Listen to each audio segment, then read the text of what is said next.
Gulf खबरें में आप तमाम लोगों को वेलकम करते हैं। आज के दिन इंतहाई अफसोसनाक हादसा पेश आया है। जहाज जिसके अंदर 240 अफराद मौजूद थे, वो जहाज जो है वो तबाह हो चुका है और तमाम के तमाम जो लोग हैं जो इसके अंदर सवार थे वो भी हलाक हो चुके हैं। जहाज मुकम्मल तौर पर क्रैश कर चुका है और इस पर एक बड़ी रिपोर्ट को भी जारी कर दिया गया है।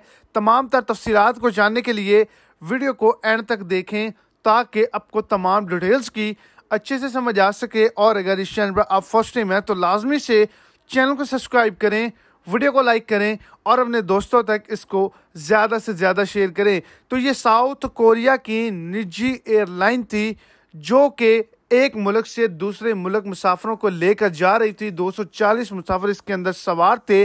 तकनीकी खराबी होने की वजह से ये जहाज़ जो है ये क्रैश कर गया है। 240 अफराद इसके अंदर मौजूद थे जो कि तमाम के तमाम हलाक हो चुके हैं।